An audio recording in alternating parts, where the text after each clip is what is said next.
It's 35 degrees and it's raining, but it's still beautiful, Bozeman, and it's still Parshas Emor.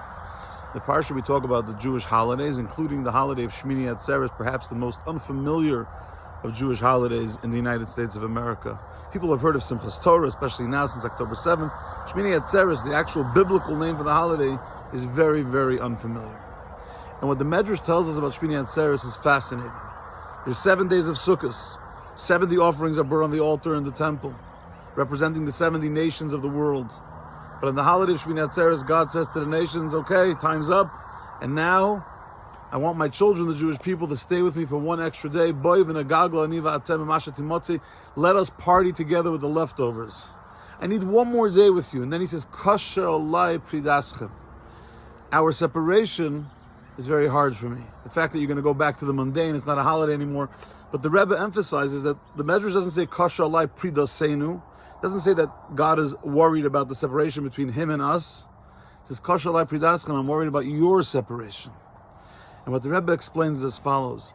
God, after the incredible holiday of Tishrei with Rosh Hashanah, the Day of Judgment, and Yom Kippur, the Day of Atonement, and Sukkot, the Festival of Booths, he gets very concerned. When you don't have a mitzvah to unite you, when the Jewish people don't have an emergency or a specific thing to bring them together, he's worried about our unity in the mundane on a regular Tuesday.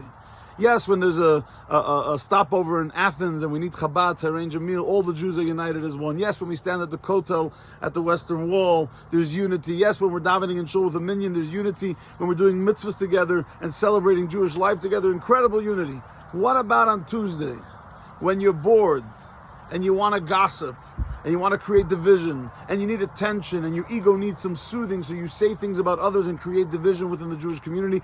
God says, Kasher olai pridaschem, I'm worried that you're going to go home for the winter after the holidays, and the next biblical holiday is going to be Passover, Pesach, and you're going to end up becoming divided again. And that unity that we celebrated, the beautiful oneness of our people, will go down the tubes.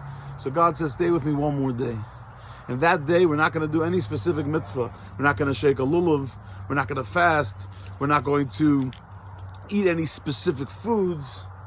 It's just going to be a day to celebrate with celebration, food, drink, prayer. But a regular day, it's going to look like what a regular day would look like, so that we can learn that we too can be a united people, even when it's a regular Tuesday in the month of Shvat, when there's nothing super exciting going on in Jewish life. We should not turn in to being dividers, and recognize that the greatest blessing the Jewish people are going to have is Barcheinu Avinu Kulanu Ke'echad. Greatest blessing is when we're united, and the greatest curse is when we are divided. Just stating the facts. Have a wonderful day. Stay warm. Stay safe. We'll see you back here soon.